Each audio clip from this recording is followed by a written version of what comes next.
Welcome back to the Dryline Podcast, OKC's purveyor of culture, where we each week break down OKC sports, weather, food, art, and culture at large. I'm your podcast host, Ryan Fightmaster, editor-in-chief of the Dryline. A few Saturday nights ago, I was driving east on I-44 approaching the Penn exit. Reflexively, my eyes shot out the passenger side window, looking for Coit's root beer stand of my grandfather, David Scott, who managed the Northwest 40th and Penn location for over 40 years. It was a perfect summer Saturday evening, hot but not sweltering, and everything was tinted orange by the setting sun. A perfect night for a root beer float and a car show, something I'd enjoyed for most of my childhood. Closing in on the exit, I glimpsed, over the guardrails of the highway, what now sits on the corner of Northwest 40th and Penn. An automated car wash. Damn, I thought. God, I was sobered up pretty quick. I miss Coit's and their car shows and their Christmas trees. And man, I wish I could go back and feel what it felt like to be inside of one of those summer nights just one more time with my grandpa. That night, I made 2 calls. The first to my grandfather. I asked him if I could interview him about his 81 years of OKC life experience and wisdom. I published that interview today, this week, on the Dryline Substack. I honestly do not know when I will laugh harder and call it work. It's linked in the show notes. His stories made me even more proud to be a Southsider. The second call was to my dad. I asked him if he wanted to do an OKC nostalgia podcast, a decade-by-decade breakdown of the things and places we miss the most around here.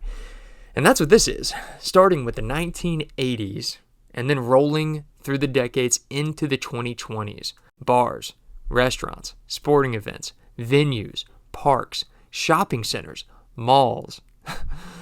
Got to give a huge thank you to my dad, Robert Fightmaster, for coming researched and prepared for the show. His insights surprised me. There were things he talked about that I've never heard him talk about before.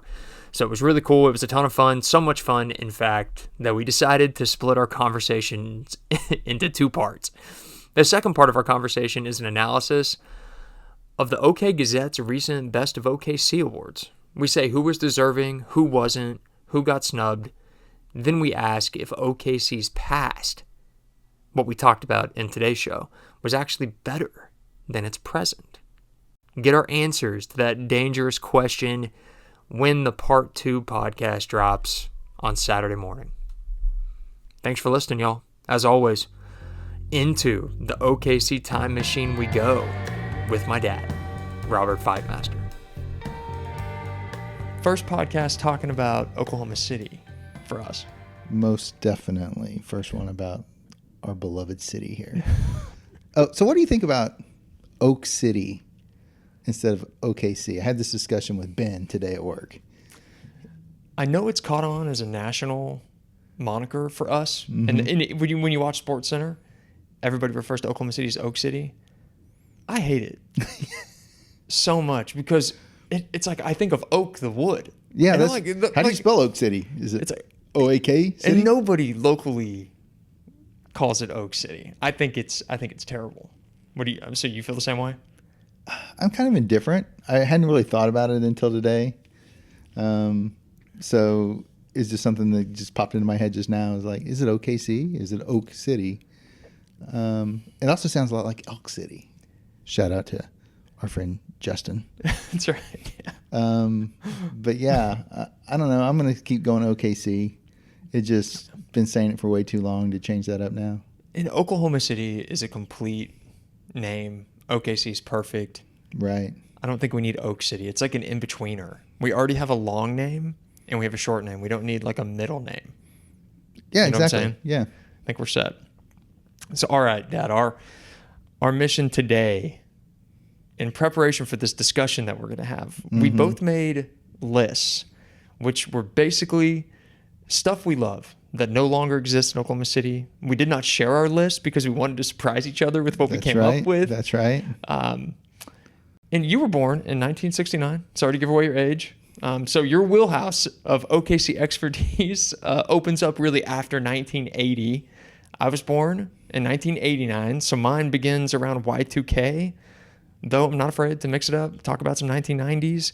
But for me, most of my expertise is going to come after the 2000s. So we've got like 1980 to 2020 covered. 40 years of OKC experience. Everything before that is not going to necessarily be our ballpark. So I know we're going to miss a huge swath of stuff. Oklahoma City has a really strange, rich history, and we're not going to get to all that. And we were both suburb kids, right? So correct. It's, I didn't go to the core much when I was a kid. Frankly, there was not a lot going on. There was no brick town. Downtown was not a place that you went unless you're going to a basketball game or a concert at the Myriad. There was no restaurants down there.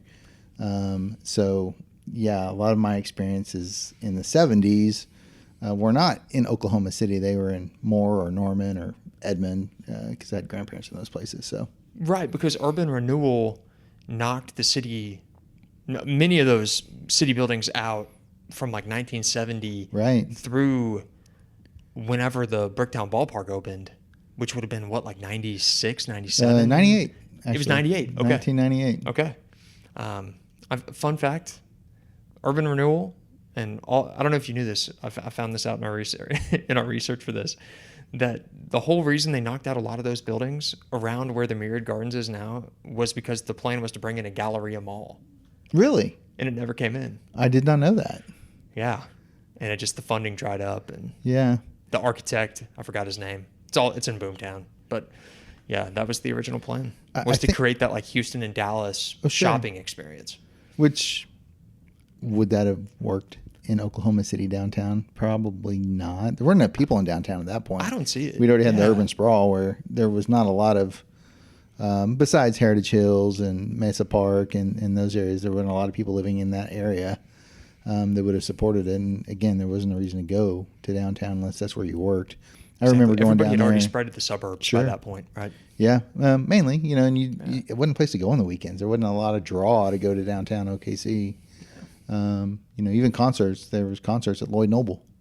That was a big concert. It was a big concert venue. Kid, yeah. Besides the Myriad. Right. Yep. And there wasn't other things to do in downtown OKC.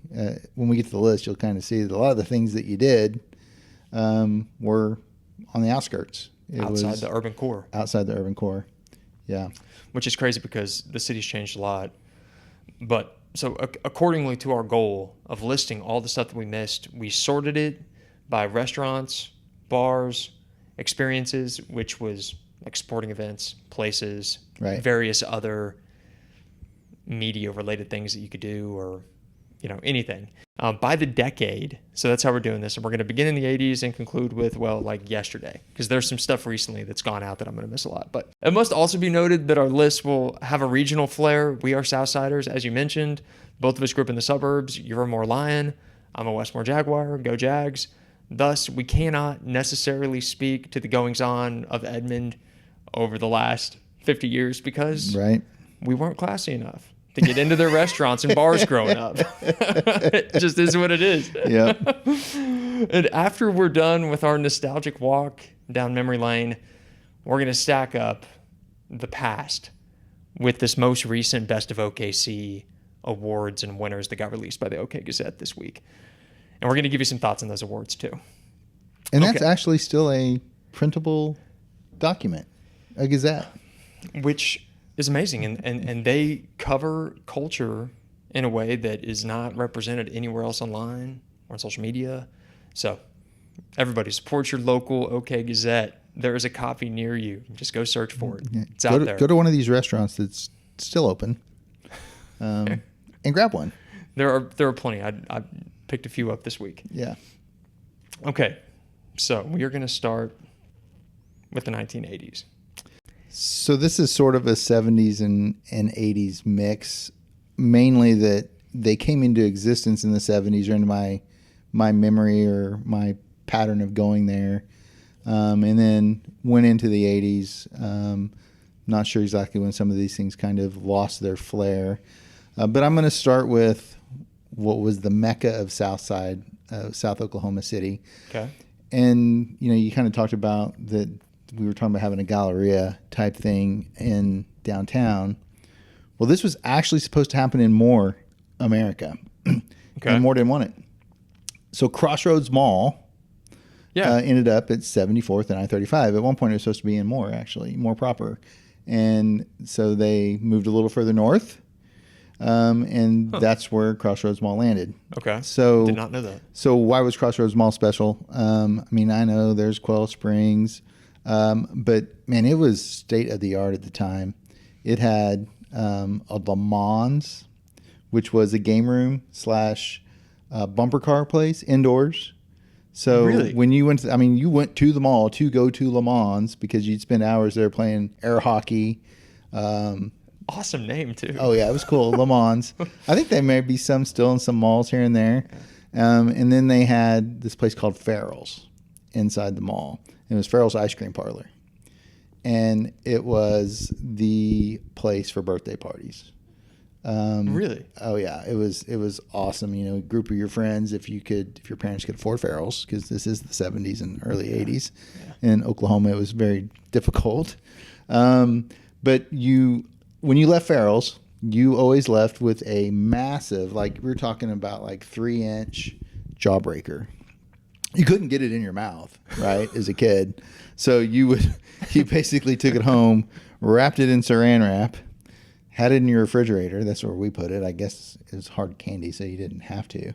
But you'd work on that thing for weeks to try to finally get where you could actually break it and eat the whole thing. I may have it for a month. But Farrell's was the place which made Crossroads magic. Yeah. And you had, your Orange Julius. There was a hot dog place with the amazing liquid cheese. But it was a great place to hang out as a kid. And then it kind of some of the stores left over the years. Slowly. And when slowly, did that attrition start at Crossroads Mall? Because whenever I remember going in the 90s and Orange Julius was still there, we would do Haunt the Mall. Oh, yeah. And I remember as a little kid that was going cool. and doing the Halloweens there. And I always thought Crossroads was really cool. The architecture was pretty interesting. It looked very much like it was built in the 70s. Yeah. Right, with that. Right. And it's still all there. It still looks that for way. anybody that wants to see it. It's empty now, right? There's nothing going on. They tried to kind of repurpose it with what they call Playa del Mar or Mayor. Plaza Mayor. Plaza Mayor. And that kind of gave it a little bit of life for a little bit, but I think it's pretty much gone. There was a rumor a couple years ago that they were going to put an indoor football league inside there. Whoa. Like a football team of some sort we were going to get, and that it was going to be inside Crossroads Mall. They were going to repurpose it into a stadium. I just can't imagine what those costs would have been. Yeah. Well, it's got this big cavernous area in the middle, so it would have. Oh, it did. It had that huge area. Yeah. It was like an atrium, right? Yeah. But I think the revival of Penn Square when they made Penn Square, Penn Square used to be an open mall, and they covered it. So that kind of drew a lot of people to go there. And the location, it just was not a draw for a lot of people that weren't from South Oklahoma City. Yeah. Norman had their mall. And then you just slowly saw it decline, and there was no reason to go there anymore, Something at Crossroads Mall that I remember going to a lot with you as a kid that I thought was so cool was Jumbo Sports. I could not remember the name. I knew there was a Jumbo Sports? I do, yeah. So I was in my head. I was like, there was a sporting goods store there. What was it? It was Jumbo Sports. Jumbo Sports. It wasn't actually that's where in I got, Crossroads. Really nice football equipment. Oh yeah. And that's where I get my cleats every year and stuff. stuff. Whenever younger than 10, so that had to have been like mid 90s. Yeah, that's where I bought all the baseballs for our baseball team. But it was just outside the mall. They had built a whole bunch of freestanding buildings. It's where the Dove Sciences Academy is. Exactly. Yeah, I forgot about. I knew there was something I couldn't remember what the name of it was. So Jumbo Sports. It was a great place. Yeah. That's where I went. Regal Cinema. Well, there were two movie theaters. There was two theaters. And then there was front. the small. Then there was like the Dollar movie theater. That used to be the main movie theater. Right. That was more to the east. And right. Yeah, that whole area just dried up. Yeah. Yeah. Your mom and I saw Ghost at that that one. Not the Regal, the other one. At the smaller one. Yeah. And we had to leave because of a bomb threat in the middle of the movie. Wow. Yeah. It was not a bomb. Nothing happened, but they asked us all to evacuate. It was kind of scary. Pretty scary. Yeah, so I think we had to rent it later at Blockbuster, things that aren't here anymore. Oh. Okay, so moving on from Crossroads Mall, there used to be a retailer headquartered in Oklahoma City called TGNY. And it Just was came up talking with my grandpa earlier this week. Yeah. It's a precursor to Walmart. Basically, it was the Walmart of my age. There was one in Moore. There was one in South Oklahoma City. There, like almost every small town. It was a regional. It went Kansas, Missouri, all kinds of places. Just the Midwest, probably? Mainly Midwest, yeah. In 1986, it sold. They sold out and they closed the headquarters, and then it kind of just went away over time. But it was the guy, TGNY. No one ever knew what it stood for. Toys, gadgets, and yo-yos. It was Thompson, Gilligas or something, and Young, I think were the names of the three original owners. But it was kind of a big staple because that's where you went to get, there's no Walmart, so that's where you got your back to school supplies. It was TGNY. They had clothes. They didn't have as many tools as like a Walmart has or a Sears or something like that. Department. No, but it was games, clothes, school supplies, that kind of thing. Pretty cool place. And it had a pharmacy too. And it has no relation to the TGNY frozen yogurt. No. Places that were around. And now, there was one in Lloyd Noble whenever I was a kid. Was that TGNY or was it the country's best yogurt? Something. It was, I think it might have been TCBY. TCBY. It was TCBY. That's right. Very, very close. I had to think about what that acronym stood for. The country's best yogurt. Thanks for correcting me. So then another one, this is definitely a South Side thing. So people lived in South Oklahoma City, but people would drive forever. And when I looked this up, it was funny because I know where it used to be, and some people have it in the wrong location, but it was called Gulf Acres. And it was on 119th Street, in between Penn and May. Had a driving range, 9-hole par 3 golf course, batting cages, and mini golf. Do you know what's there now? Fisher Elementary School? Fisher Elementary School. Way. Yeah. Really? Because that creek where Troy Ross's old neighborhood was, there's a creek that kind of goes through Redbud. Redbud Estates or whatever. Yeah. That neighborhood? Yeah. I remember picnicking there with the church group because our church was on 119th or 12th Street and more. And I remember picnicking near that creek. But that's where you went to I didn't go there a lot because you had to go down a gravel road, not very great road at the time. There was maybe Village Green was over here. There was no other neighborhoods. Right, these were all dirt roads. Yeah, these were dirt roads. 119th, 134th were all dirt. But Gulf Acres was a pretty amazing place. It's kind of had everything that you wanted in a little community, little picnic area and fun park.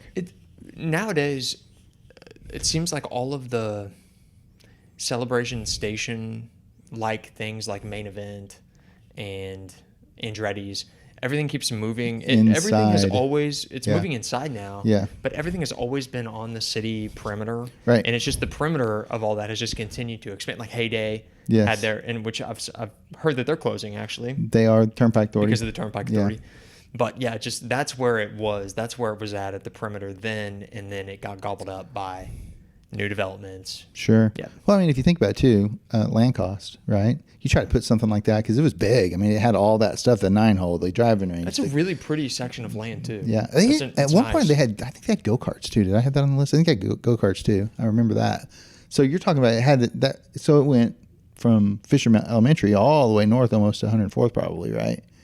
So think about how much land that would cost. So if you try to put something like that in today, and you're trying to put it in the core, you're just the land costs itself are just going to be astronomical. So that's why you see those things in suburbs. I mean, why you see them right along the highway. Exactly. Because the land cost is cheaper. Yeah. Main Events right off of Kirkpatrick. Yeah. Andretti's and Chicken and Pickle. Right you got off it. 235. You got it. Yeah.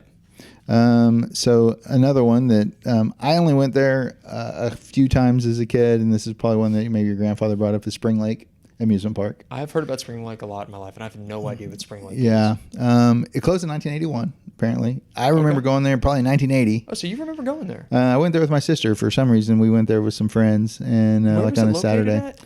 Just basically just west of the zoo. Oh. So there's there's Spring Lake like technical school there now. It's right there at, I guess it's probably 46. Just adjacent to Lincoln Park. Yeah. On the west side. Directly west of like the zoo amphitheater. So it's in that area. I think it's down the hill from the zoo amphitheater actually. So it's a little closer to 36th than like the zoo amphitheater. There's a neighborhood called like Spring Lake Estates or something that's right off of that road that you turn into Remington Park. Yep. But it's a pretty cool place. They had, like an old wooden roller coaster that was kind of their big thing. And then, of course, it closed. And then we were left with just Frontier City, which Frontier City is great. But this Frontier City is pretty far out of the way, especially back then. It was quite a drive. So Spring Lake was pretty cool. But at one point in time, there was... A side note, too, Yes. real quick about Frontier City. I did a whole podcast about Frontier City a couple weeks ago. Yeah. You would not believe how controversial it is to say that Frontier City is a good time. People don't like it? I got roasted. Really? I'm still getting roasted for saying that Frontier City was fun. People were saying I'm paid by Frontier City to put those comments out there. Yeah, people were genuinely upset with me for saying it was fun. It's not still. universal. Yeah, but what are your expectations? If you're having a good time and you want to go ride some rides and just kind of flash back to being a kid and enjoy losing your stomach on a ride or something, hey, what's better than Frontier City? Exactly. They got 4 roller coasters. It's not that bad. Yeah, it's like $35 to get in. That's what I was going to say. It's like $35. Go to Disney for $300 and tell me that Frontier City is not a good value for a Saturday night in the fall or something. Exactly. We used to go there they had haunted houses there. I don't know if they still do. Friday night's still a big deal. Yeah. They used to have foam pits. Really? Foam pit dance parties whenever I was in middle school. Oh, it'd be cool to do the log ride into a foam pit. That would be pretty cool. That would be awesome. It'd be pretty sick. I think I told you they have a bar now right next to the log ride.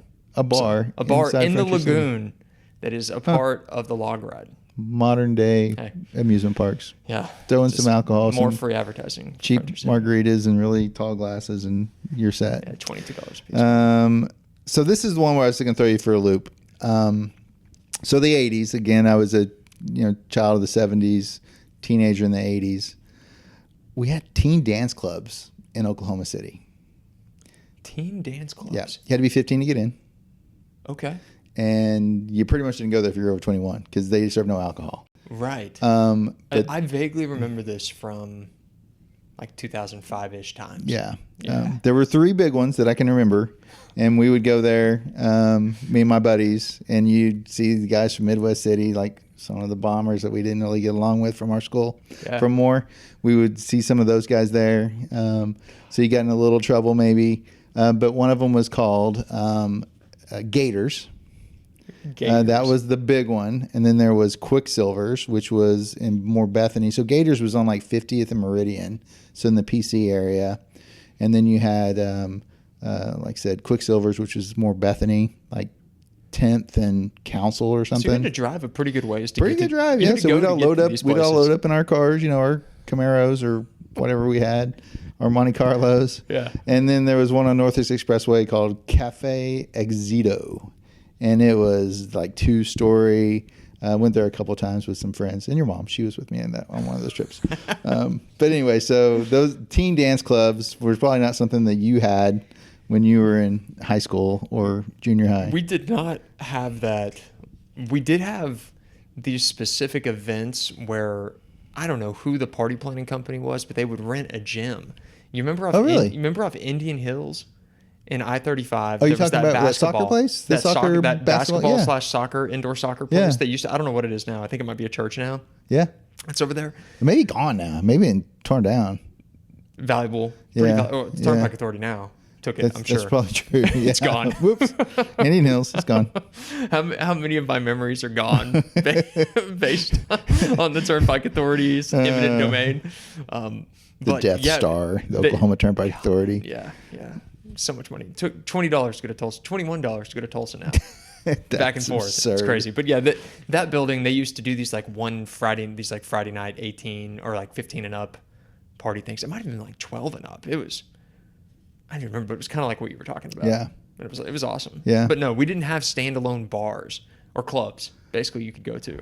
But I like the names of those. Quicksilvers, Gators, very 80s names. And Cafe Exito.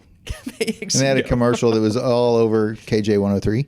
And I remember it was like, exit Exitos. Anyway, it was just in your head. I doubt that KJ 103 has the cachet that it used to, but whenever you were in middle school or grade school, listening to KJ 103, whatever they were talking about was what you should be doing for your summer nights, whatever. That was like the coolest thing on earth, whatever it was that they were talking about. Yeah. Like I can remember one summer, all they did was advertise this Hootie and the Blowfish concert. It was like 97 up at Frontier City. That's all you could think about was like the KJ ads. Well, and here's the question. Was there any other radio station that really had that? Was there an alternative to KJ 103? I mean, because there was Wild 97.9 whenever I was growing up. Okay. But that came on later, and it was edgy. Gotcha. That was the edgy radio station. So, that played Eminem around here, which was a big deal. Oh, Eminem. That was controversial. Yeah. Mm-hmm. Well, so KJ 103 came aboard. I don't remember there being anything. It was like the early 80s. And before that, we had 2 radio stations. The Cat, which was 100.5. rock, and 96.1 was the rock station. Oh, it was a rock station. It was a rock station. station. Country. It was not country. So those two were the kind of two competing. And then you got KJ that was kind of more geared toward pop music. The pop. But that was like the Michael Jackson era. Yeah. Yeah. Funny thing, when 96.1 turned to 96.1 KXY Country, I believe it was 24 hours, they played nothing but You're the Reason God Made Oklahoma, which was a country song of the 80s. And they played it over on a loop, and that's how they introduced their format change. It's pretty smart marketing. Yeah, pretty good stuff. So the last thing for my 1970s and 80s is cruising. Oh.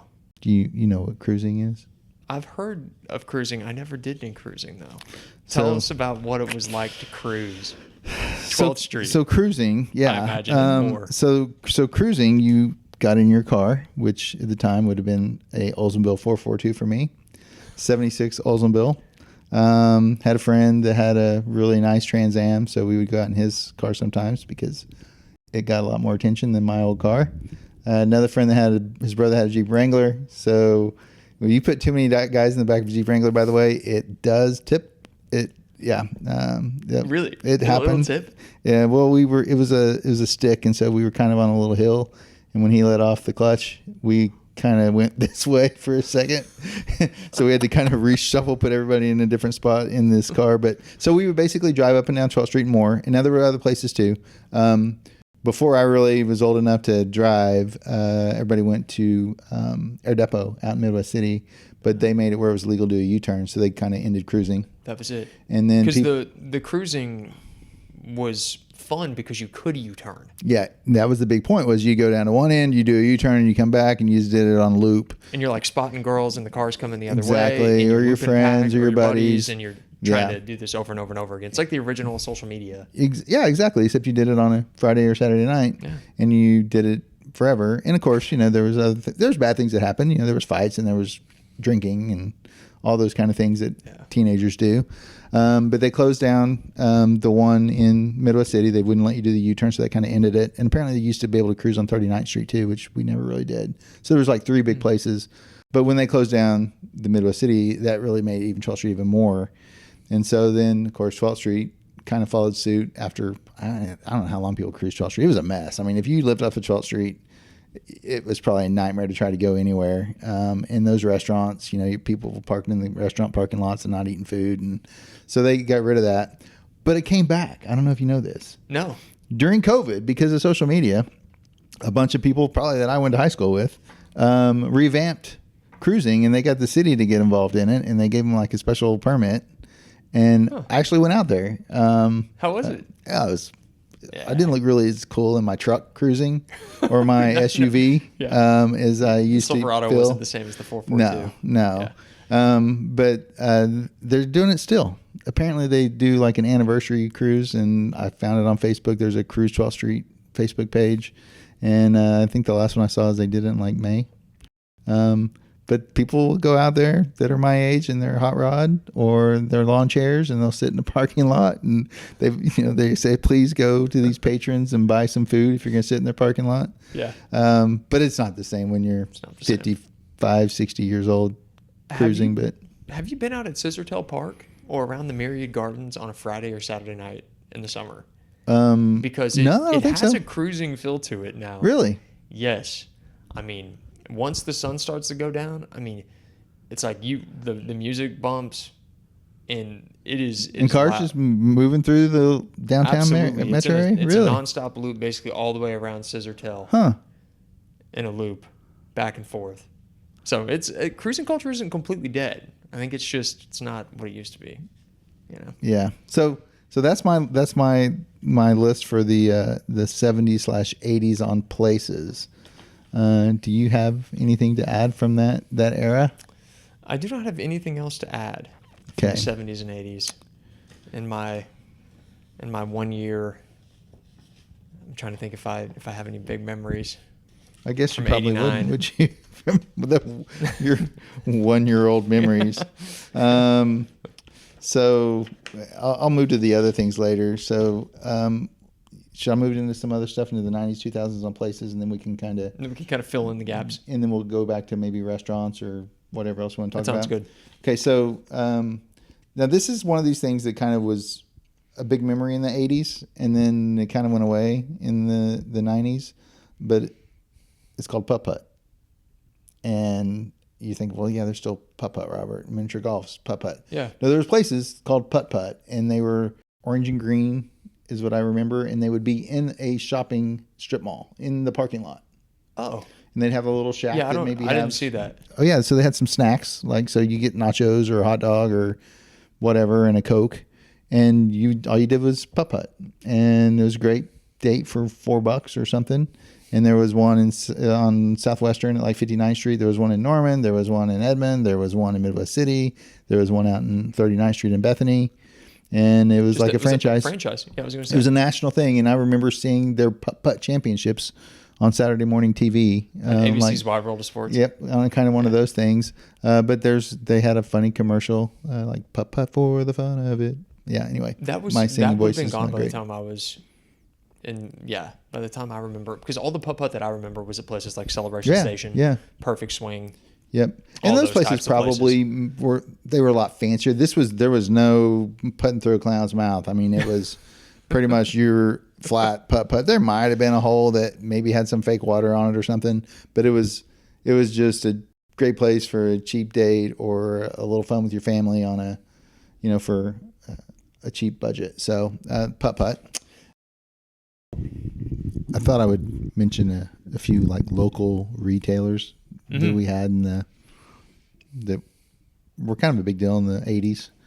Maybe they went away a little later in the 2000s, but there's three that I can think of. Well, culturally, I think retail and shopping and the shopping experience because of e-commerce, but even before e-commerce and the internet, it shifted. Like I feel like these places that I imagine you're going to talk about are places that were just, I don't know, just a bigger part of people's lives than it is today. Well, and these were places that probably started out of necessity in the 40s or 50s, and then they grew, like TGMY, and then somebody else did a little better and a little more scale. And when you have scale, you have cost advantage. Yep. And so you can grow. And selection. And then I can imagine what these to be a locally based company now and still be relevant with the age of Amazon, right? But oh my gosh. So we had three big ones that everybody would be pretty familiar with that were kind of more higher end, and it's Rothschilds, Streets, and Harold's. And so they had men's clothing, women's clothing, some had jewelry, shoes, you name it. But that's where you went if you were looking for business attire. Maybe I think Streets had some kids' clothes. Rothschilds, they may have some kids' clothes too. But these were kind of the higher end places. And so Rothschilds got purchased by Dillard's in 1992, and surprisingly, Streets closed in 1992 as well. So I'm not sure why those two things line up, but those were two big companies. I wonder if it was the force of the malls. Because the malls were so dominant by the 90s. Yeah. I remember Harold's on Campus Corner. Right. That's the only memory I have of those stores. And I remember Harold's feeling like a nicer local version of Banana Republic. Yeah. Or something like that, but bigger and more high end. You know, Harold's had Dallas as well. They were based out of Norman, but they were in Kansas City and they were in Dallas. I don't think I realized that. I thought that Harold's was always an Oklahoma company, but I guess I didn't realize it was regional. But they branched out. Again, they were higher end, right? So they carried pretty nice suits, and they had like the trendy. They had a lot of Ralph Lauren types. That's where you got polos. That's where you got Cole Haan shoes. Well, I think that's when they kind of went. Is they started their own brand, and that's really not why people were going there. And I think that was probably one of their issues. But they had this huge sell every year that they do at the fairgrounds, where they brought in all the stuff from all their stores that didn't sell, and they had this huge Harold's blowout in a building at the fairgrounds, and you could get all kinds of cool stuff for good prices. An outlet before outlets. It was, and they were big enough to do that. Yeah, yeah. Which I didn't know that. Because they had all those different locations too. But anyway, so those are some stores that I can remember that were kind of iconic back in the day. That we don't really have anymore. I mean, if you think about it, I mean, there's the local tailor, there's a couple places, but like, what stores do we have today that are local Oklahoma stores where you get men's clothes, women's clothes, children's clothes, jewelry, etc.? You go to the outlet mall. You go to Penn Square. Right. You used to be able to go to Steinmart. Steinmart was fun. Yeah. And Steinmart's gone now. So, yeah. Yeah, but online. Yeah, online. It's online. Online. Or you go to Dillard's. Or you go to Dillard's still. And we really don't have that many great, nice clothing stores in Oklahoma. We don't have a Nordstrom's in Oklahoma City. I think there's one in Tulsa. You have Nordstrom Rack. Yeah. I don't have bought a lot of stuff in Nordstrom Rack lately. But there's places that I do, like, Metro. I'll buy some stuff at Metro. And Metro. Places like that. Metro is probably the only place that fits what those places used to do. Right. And it's more casual. This was more dressed. But, of course, people dress a lot nicer to go to work. They weren't in the business casual mode that most people go to work in today. You wore a suit. Golf shirts. Slacks. It used to be suits. Exactly. So Harold's had an advantage. Yep. And then the other big store, of course, was Sears on Southwest 44th and Western. They were at the mall too, but the one on 44th, that freestanding building, was special. Back to school clothing shopping. You could get appliances there. You could get electronics there. They had the Craftsman brand. I was driving on Western the other day through that whole area, and you could feel how Sears would have impacted, because there was so much residential opportunity in the area, and there was just so much going on. Like, I felt like I was driving through there, and I could imagine when in the 70s and 80s that would have been a hub, kind of like you see on like 63rd now, or up off of like North May now. Oh, it would have felt like that, because you had the Winchester Drive-In. Yes, was right there, just a couple miles up or more south. I mean, it's a cool area that I feel like has just been passed by. I had a discussion. Your grandfather and I went on a long ride to Colorado a few weeks back, but we were talking about some things because he grew up in Capitol Hill. This is my father-in-law, but there was a golf course. He said, like, behind that Sears. I had no idea. He said it was a part of Woodson Park. He told me that too. They're like a mile away. This made total sense. He said the first round of golf he ever played, he told me this the other day, first round of golf he ever played was at Woodson Park. Well, I mean, maybe it was an 18-hole course in Woodson. Wound through South Oklahoma City. I had no idea. But he told me there was a golf course there. I had no idea. I guess it backed up to Capitol Hill. But that was my grandfather went to Capitol Hill. And of course, you had the Capitol Hill Business District where there was lots of clothing there, like Johnny Brown, and they had. It's crazy that the department stores had presences. They did. All those neighborhoods and small towns. There was Johnny Brown's in small towns. There were Wards in small towns, and all those things, of course, went away as the big malls came in. And Walmart and Target. Gobbled. Those two things basically replaced a lot of those places. So you mentioned drive-in movies. So that's on my list as well of things that kind of went away. So at one point in time in Oklahoma, there were 108 drive-in movies in the state. And basically any city that would have had a population north of 5,000 people? 5,000 people would have had a drive-in theater, which is astounding. Yeah. The culture, but in all those movies from the 50s and 60s, there's a scene in the drive-in movie theater. You see it. I mean, it was everywhere. Yep. And part of it is having the car culture that we became as a society. Yeah. But it was also a social place to be seen. And I remember going to drive-in movies as a kid, and we'd bring our own popcorn. We'd bring our own 2-liter bottles of Pepsi because we drank Pepsi at our house. And we'd make an evening of it, and they had like a play area and that kind of thing. And I think you went a few times to Winchester. But there were actually four in South Oklahoma City at one point. There was Winchester. There was one on 59th and between Shields and like Robinson. There was one there. There was one out by the airport. And then there was one at 104th and Western. It was called 14 Flags. It's now a neighborhood. Wow. So those are four. That's what I remember. Just in South OKC. Yeah. So if you took the whole metro, the million person population base, I mean, who knows how many you had? Yeah, I have no idea where the other ones were, because, but now we're down to one, which is Winchester, and it's still going strong. I was surprised to find out that Winchester's still open. Yeah, still going strong. So in my little research on this, in 1983, they called it Black Monday. There was a company nationally that had bought a whole bunch of drive-ins. They closed 53 drive-ins in one day in 1983. In Oklahoma? In Oklahoma.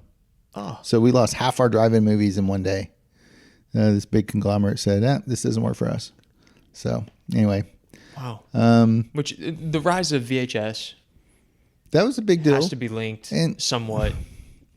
And I think you also started seeing bigger Metroplex movies where you'd have 5 or 6 screens at a movie theater. Because like movie theaters back in the 70s more options at the Metroplex movie theaters. You had a drive-in and then you had like the one screen in downtown, maybe 2 screens in a theater.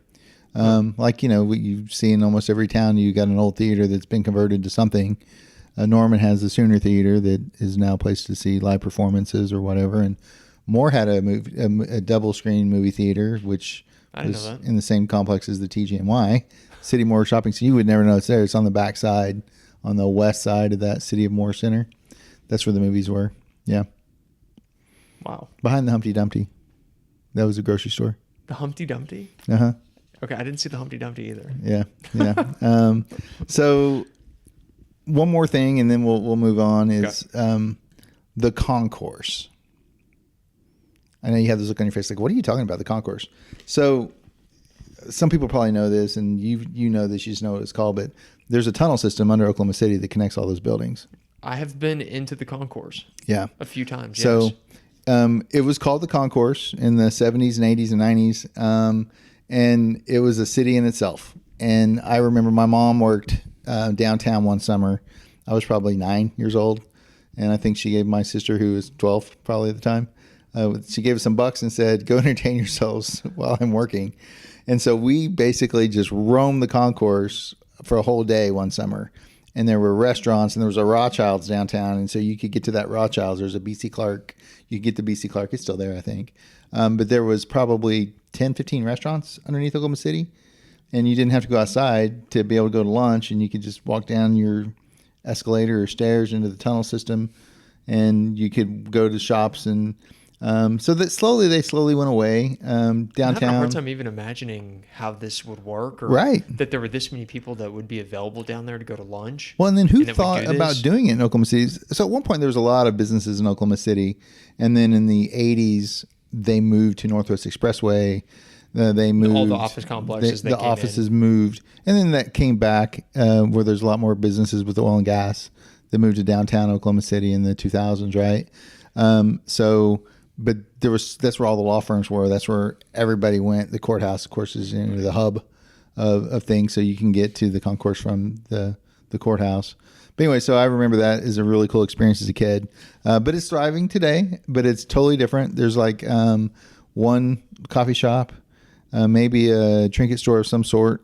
Right, like OKC and mugs, it's been OKC remodeled. Magnets. It's called OKC Underground, and it is a walking art display. So apparently they've taken the tunnels.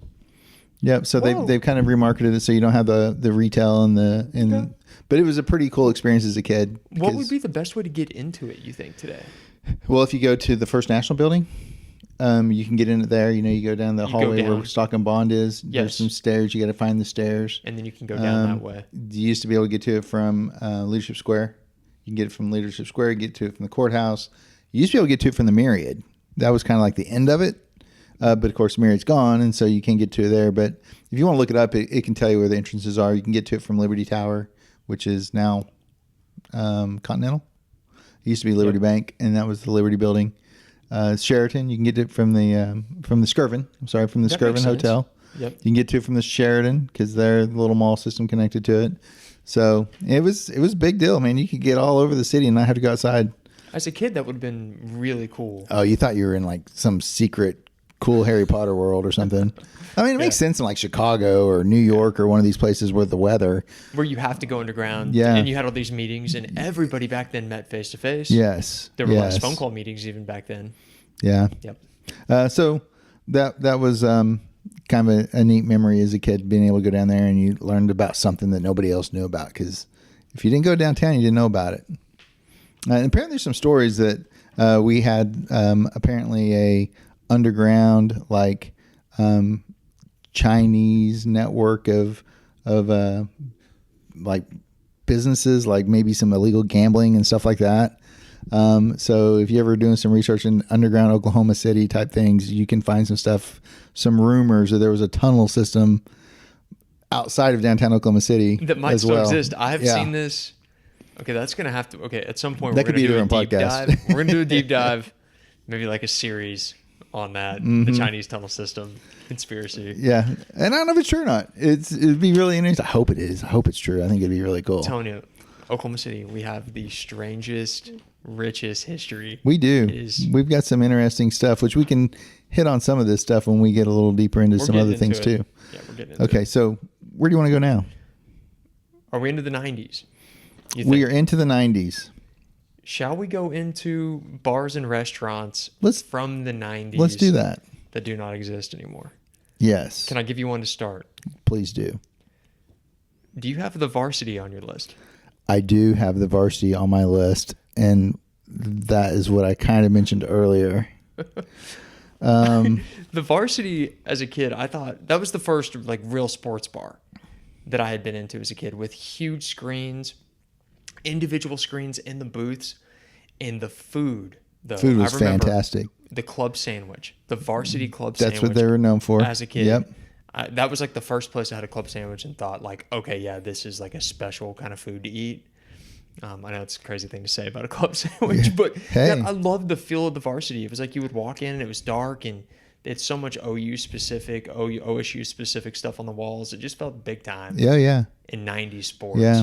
And we haven't really replaced that since then. We have a lot of corporate sports bars. But not like that. But not like that. the And Varsity. that was locally owned.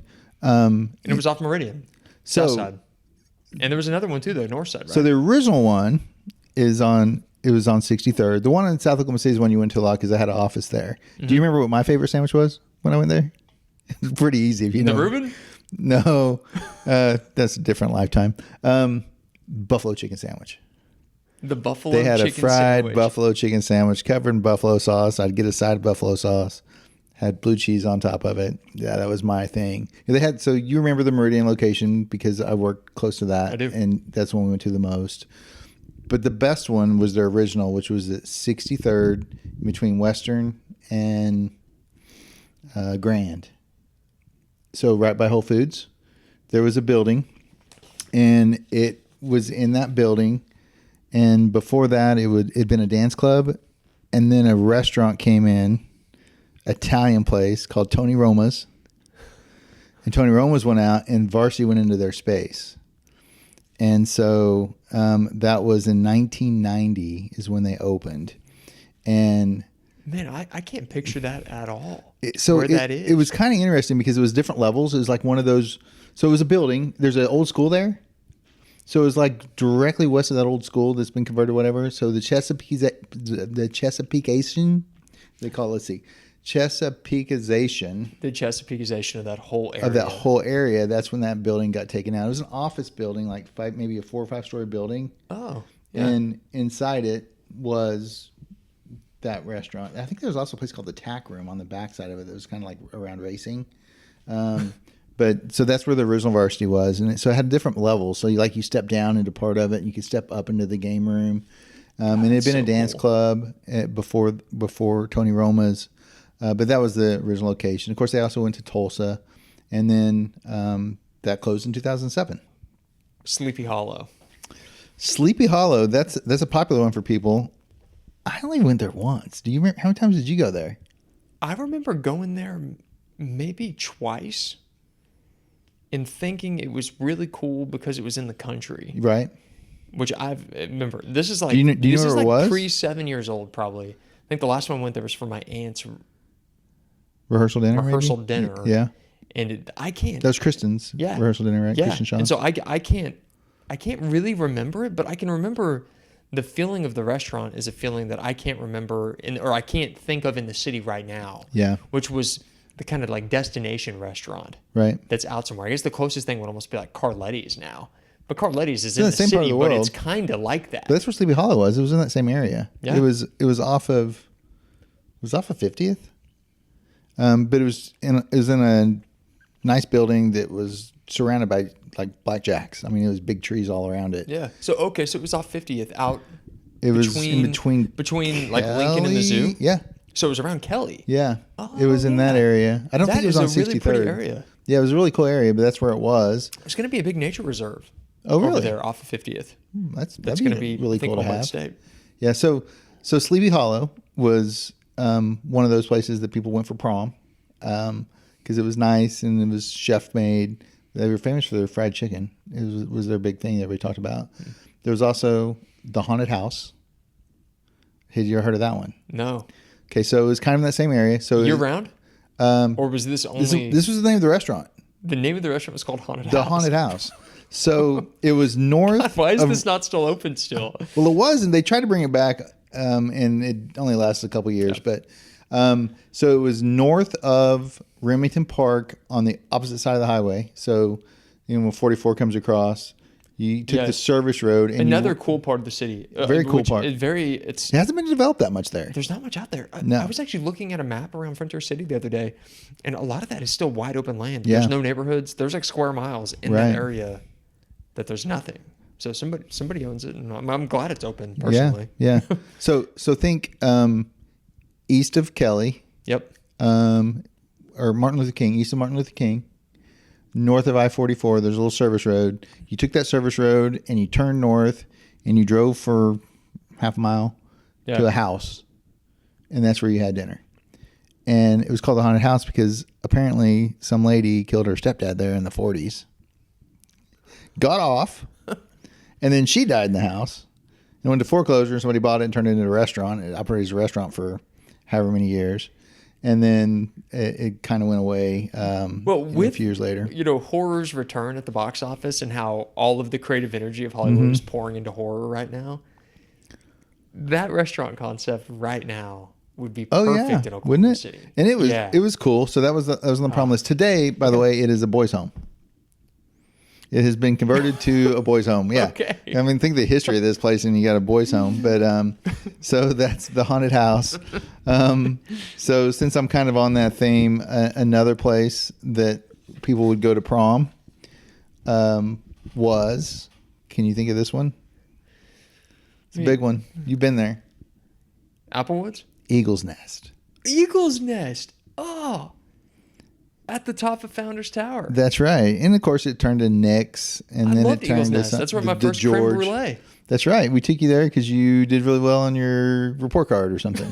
Because you officed that. I officed in that building. In there. Yeah. I was on the 19th floor at one point in that building, and we came in on a Monday, and their plumbing had leaked all over our copier, all over our desk. Ruined everything. Of course, our lease said they weren't responsible for water damage. Who'd have thought you'd have the restaurant above you leak on you? So, well, if any restaurant could leak on you, at least it was Eagle's Nest. That's right. It was leaked on you. Yeah. Because was Eagle's Nest, you think, one of the first? I wouldn't say it was like a amazing high quality restaurant, but it was like the first like visionary restaurant concept that was in that category of like a Dallas style restaurant, or it felt like almost like a tourist attraction in Oklahoma City. Was it the first one of those restaurants? It had it rotated. I don't know if you remember that. I do remember that. So if you sat on the outside tables, it had a conveyor belt type thing that rotated around so you could see downtown, you could see the Capitol, you could see Lake Hefner. So it was a very unique experience. And, I don't remember if it was really, really high quality food because it wasn't a place that I went all the time. Went to a few events there. Toward the end, they'd shut down the rotation part, and because it was just so hard to upkeep.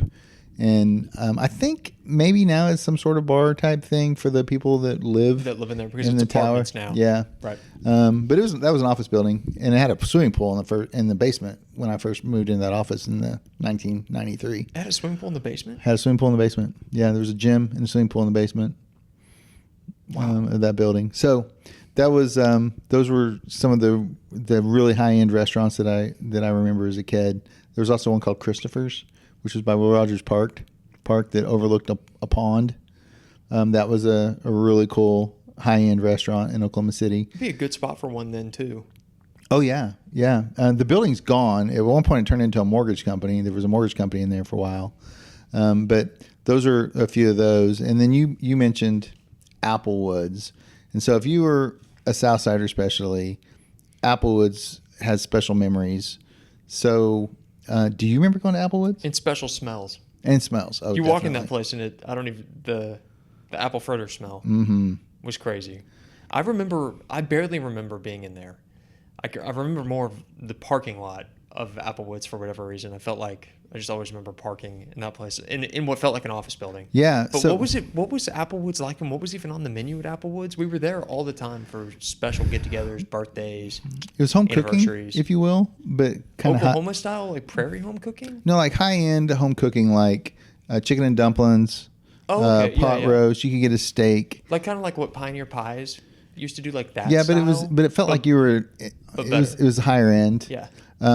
So they had a big banquet room. So a lot of events that I went to in my industry over the years, I went to a monthly luncheon there for a long time. But apparently it was in a different location. So it was at 3rd and Meridian. Okay. So just south of Trappers. So Meridian and Reno in that area. It was a building. Apparently it was in a different building. And the guy bought that building and moved the restaurant. And it had been a office or industrial building. And then 3 years later, he sold the building, but stayed there and leased it. And the reason that they left is they couldn't come to terms on the new lease. And so the guy closed it. And it was the guy that owned Cattleman's. Dick Stubbs was the one who owned Applewoods. I found that out in my research. Are you serious? Yeah. So the guy owned Cattleman's and Applewoods at the same time.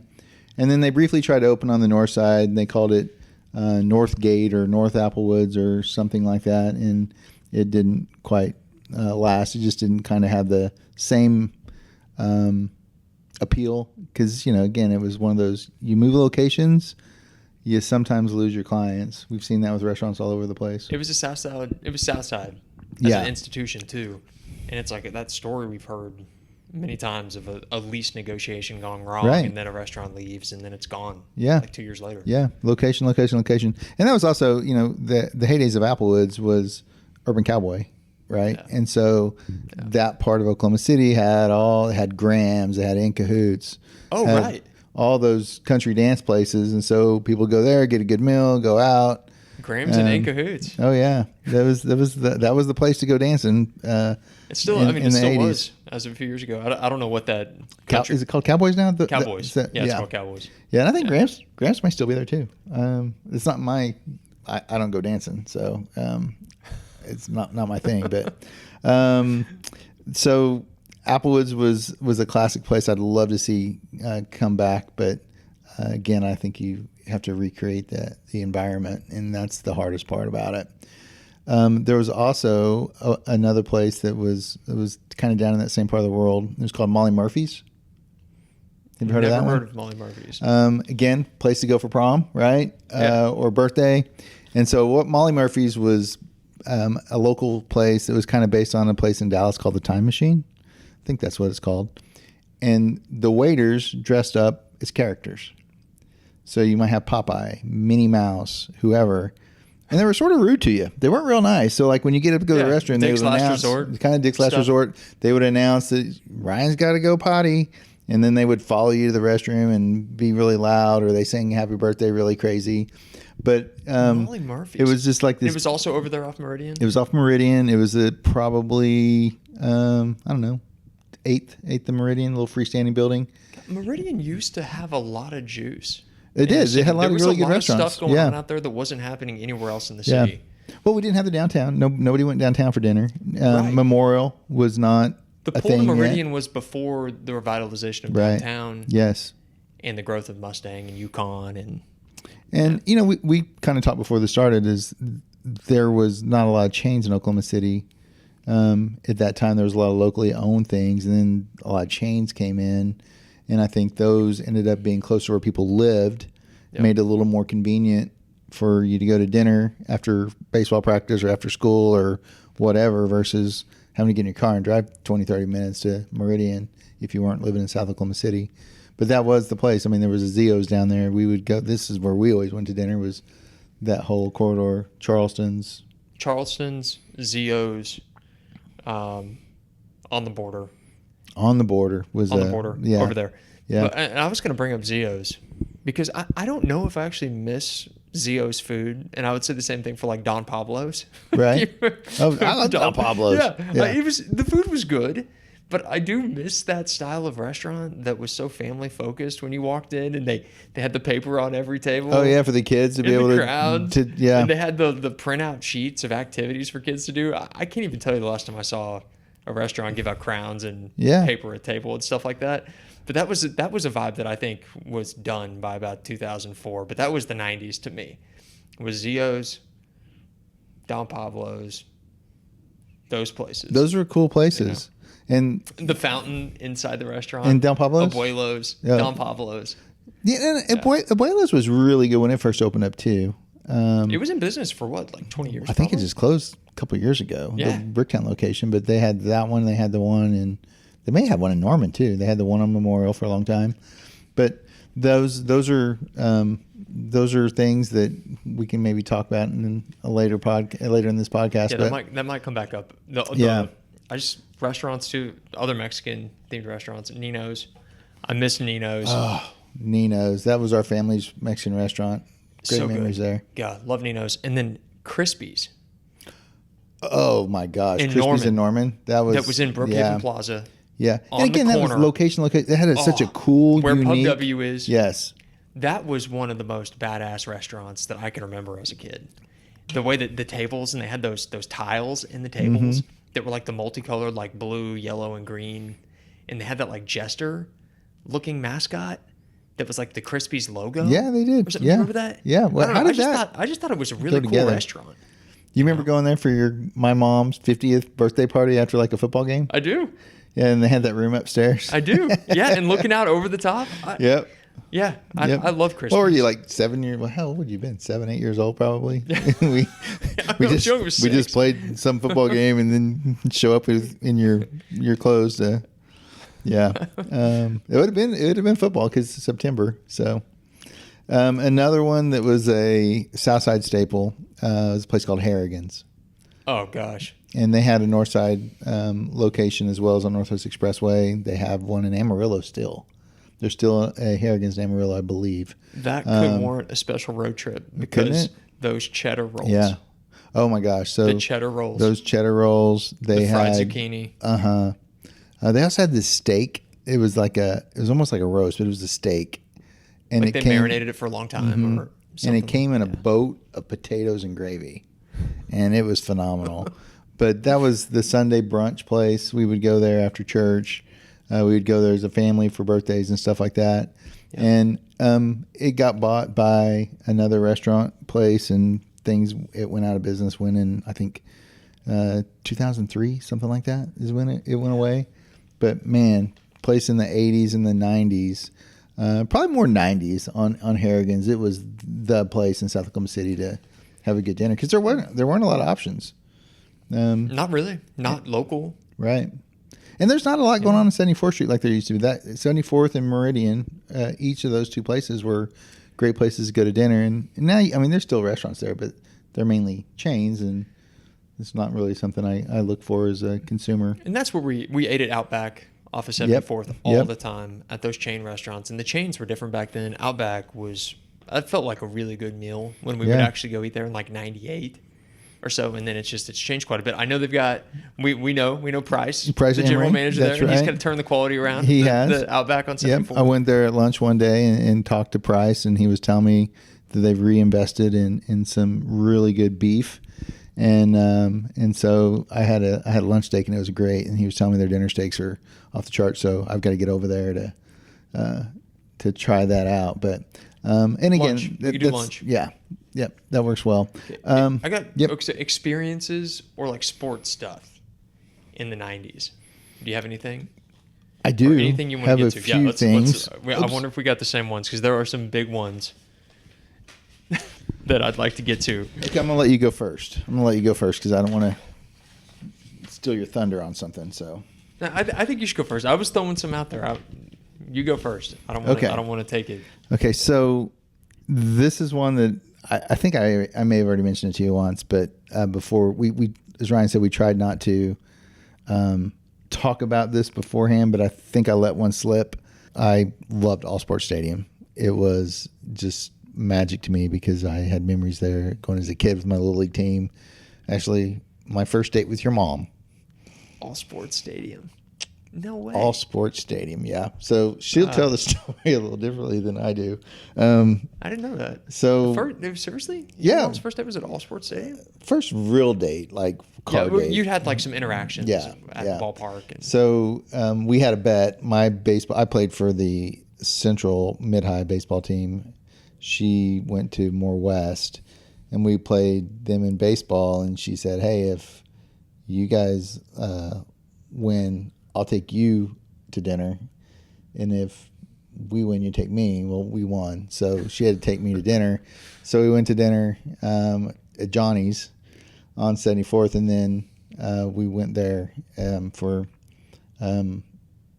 then a bunch of my friends showed up, and so she was like, "Really? That's epic. You had to have your friends show up on our date." So we went to a baseball game at All Sports Stadium. I like the setting, being there at the fairgrounds. And then now, of course, we got a lot nicer baseball stadium when we opened up Brooktown Ballpark and changed our name to the Red Hawks.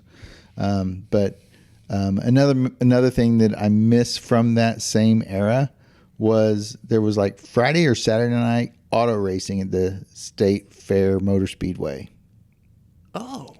Yeah. Oh, I forgot about that. I had a friend whose dad was a driver and his brother ended up being a driver.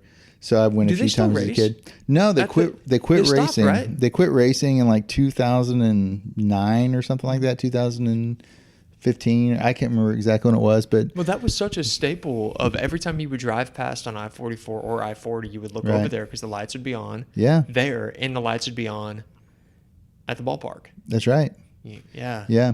So that was kind of a neat part of the city, and so you got a little nostalgia. Well, they also used to play Bedlam. They did play Bedlam at All Sports, right? Yeah. And that's where my uncle took me to a Bedlam game there. That's right, because you guys ran into Bob Barry Jr. Because we ran into Bob Barry Jr., who I actually have on the list later. But I was going to say, but BBJ is like somebody too I miss from the 2000s period. Yeah. As a cultural sports force. In the Sure. Another thing, sports-wise, so there was a couple of different runs with this team. So apparently there was a run in the 60s and 70s, and then it came back in the 90s. And it was rabid. We had a rabid fan base, and it was the Oklahoma City Blazers hockey. So they played at the Myriad. We would set records for the Central Hockey League. I think that's what it was called. We averaged like 10,000 fans or something a night for years. I remember the environments being completely electric and bought in, and it was the lead story often. Oh, yeah. It was a big deal in the local news sports, broadcast. right? BBJ, he would open it up. Yeah. Blazers. We had Doug Sauter, the coach with the walrus mustache and the Canadian accent. But so we had this hated rivalry with Tulsa. Oh, yeah. And I don't know if you would remember this, but we had a guy named Shoebottom, was kind of our enforcer, and he was in a penalty box in Tulsa. And he came out of the penalty box early to fight, and he apparently knocked down the attendant, and he ended up getting arrested on the ice. They choked him out. He ended up having to go in the hospital because they damaged his throat. And, I mean, you're talking about, you think Oklahoma City Thunder and the Spurs have a rivalry? Man, the OKC and Tulsa hockey rivalry was crazy. But that went away in 2009 was the last season. Of the Blazers. And it kind of, Oklahoma City moved to more of a basketball town. And So there was some overlap, though. They must have played at least It was a scheduling issue. They played really. one season at the Myriad, probably? Or did they play inside of what used to be the Ford Center? Name the Ford Center? I don't think they were ever in the Ford Center. Okay. But there was some scheduling type issues because the parking and everything else. But and I think we lost interest too a little bit. Maybe toward the end, the attendance was not quite what it had been. But will you miss the Myriad? I will miss the Myriad for only a couple of reasons. I went there for the Indoor Fun Fair once, which was maybe a couple times, which was kind of fun. That was kind of a neat thing. Do you remember that? Uh-uh. It was an indoor fun fair. Basically, those little carnivals that you see set up in a parking lot in the little small towns and whatnot? Yeah. They had that the inside the Myriad. I don't think they put that in the Paycom. No, I don't remember this. This might have been around in the 90s. So it was pretty cool. I mean, you could actually go into one of the hallways into another room, and there was more stuff in there that didn't need the height that the actual arena had. So that was pretty cool. But the Myriad ended up becoming a pretty cool place for like the Oklahoma City Food Show was always in the Myriad, not in the actual arena part, but all those rooms that attached to it. Oh, yeah. The convention side. The convention side. We were there a lot. Mm-hmm. There's a Christian men's breakfast there. There's the State of the City address had always been there because they had it really nice. And it was a lot easier for people to get to downtown wise, as far as like if you were, use the tunnel system or parking, whatnot. It was always really easy to access the Myriad from the north, it felt like. Yeah. It was pretty easy to get into that and to get out of there. Not to say it's not hard or easy to get in and out of the new convention center, which is certainly a lot nicer. But that was always it's kind of neat to go there. But yeah, the Indoor Fun Fair was a big deal inside the Myriad. I thought it wasn't the most aesthetically pleasing venue and will not be remembered for its design on the inside. Those like red seats, right? Although, do you remember those like octagonal like markers of the sections that had the numbers on them? That they were like at those the very white top, at the very things? top, those white things. If anybody has any of those, I will buy those from somebody. I would pay a lot of money to get one of those as an OKC relic. But yeah, that's where I saw my first concert, Shania Twain. That's where I fell in love with Shania Twain. I wasn't there. I was out of town. Yeah, you were out of town. And I had to give my ticket up to Christy Hawkins. Yeah, we're up on the third row.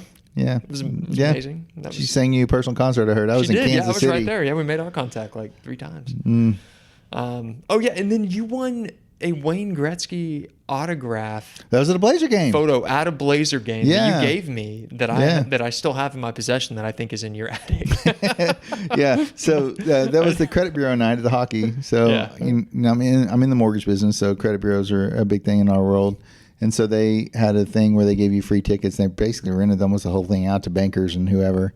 And so I did. I won. Somehow there was a drawing that night, and I won the Wayne Gretzky. He's with the Kings. When he was playing for the Kings by then.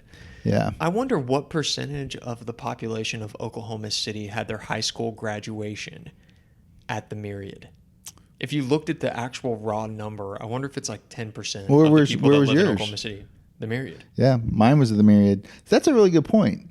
What percentage of people got their graduation especially the diploma at the big Myriad? Places, so Edmonds, the Moores, the Norman always did Lloyd Noble, but yeah. For a period of 25 years. If you were 5A and up, that was the place to go. Like your cousin, her graduation was at like the Coca-Cola Center or whatever. Yep. You can't really see very well because it's the flat place, right? It was a perfect place for graduation. It was great. Because you were so close to the floors. Yeah. And it also felt like such an intimate arena. Like if somebody was sitting across the Myriad from you, you could see people's faces like really clearly. Could. There was not a seat that you couldn't see clearly from across the arena. Yeah. You know? You know how many pictures have been taken over the years of people throwing the streamers? Yeah. In the with Myriad. the red seats in the background. Yeah. That's a great point, man. That's the Myriad and graduation. Yeah. How do you replace that? Rest in peace. Yeah. The Myriad. Yeah. All this graduation is probably happening on school campuses now. Okay. I got a place for you from the 90s. Okay. You haven't mentioned yet. Do you have any left on your list? I have a couple of more bar type things. So. Okay. The Wild. Oh my gosh. That was so cool. I can't believe sometimes that place existed here. Sometimes I think it was a dream that I went there as a kid. Because it was like, Can you explain it to me? Because I can't really I gotta recall try how to- it worked. so it was like 6 miles north of Yukon. So I didn't realize it was that far north. it I was thought it was north, west. and it may So, have like been Piedmont? it may have Ish? north of Piedmont. I mean, it was, gosh, I can't. It was, what road was it? It may have been in between like Yukon and El Reno, and then way west.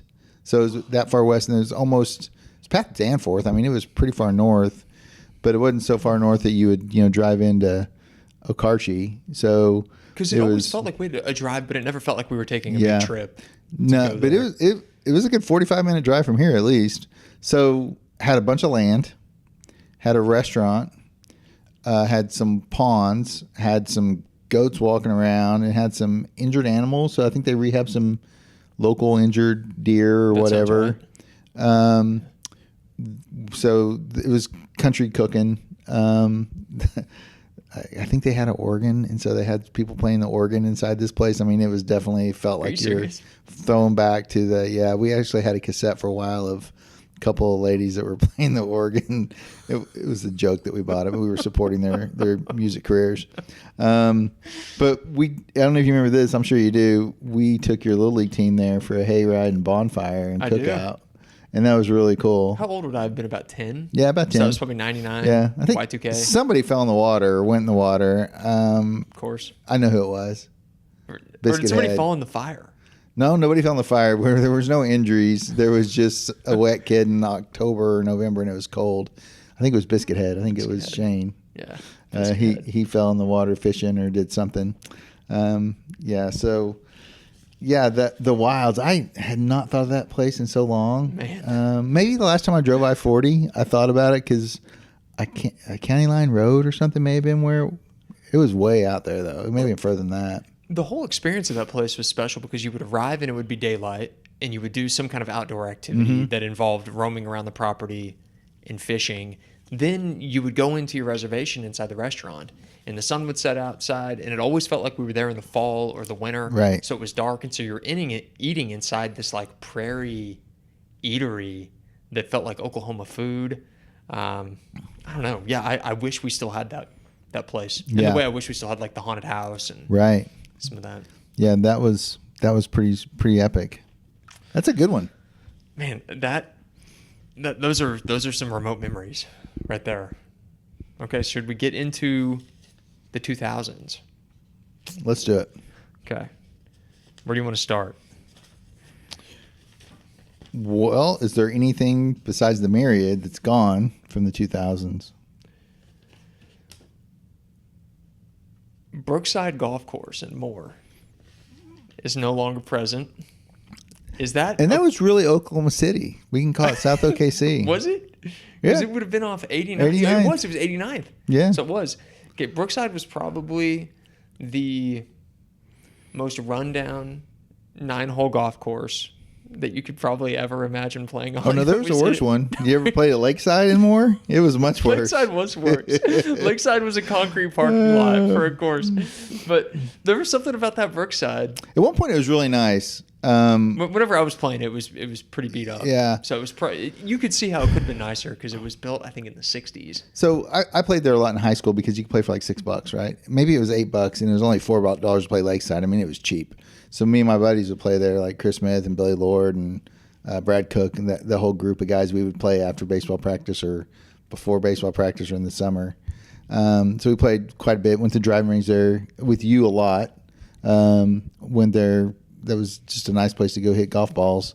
What I remember is they didn't take tee times. So you had to walk in and pay. Yes. And then you put your ball in this little chute. And when your ball hit the bottom, that's when you got to go up. Then you're next. So I always thought that was really cool. you might get there and there's 10 balls in front of you. So you'd go putt or you'd hit driving range balls or get a hot dog or whatever. Yeah, half the time at Brookside was spent over on the putting green You waiting waited for your tee time. You waited forever. But I want to say it was a Pete Dye course. It was like designed by. I was I looked up the course, and I don't think it was Pete Dye. It was somebody there, wasn't it? It was a golf course designer that I had heard of before. Let me see if I can pull it up. Because who did all the stuff up at in Guthrie? Is that Pete Dye? Architect was Duffy Martin. That's it, Duffy Martin. Opened in 1952. That's right, Duffy Martin. 1952 is when that opened. 1952. Wow. So, and it still felt like it. The shack. Oh, the yeah. way you walk through, it had like a caddy shack. It feeling did. To the grounds. Yeah. And all of it. Yeah, because there was like a walk through. You were like a little portico you walked under, and then there was a tiny pro shop that you paid in, and there was a snack bar on the other side of the portico. So. Where you get your tokens for getting your golf balls. But yeah, that was a cool place. That really was. And now it is a Catholic church. That's right. And now it's the home of the.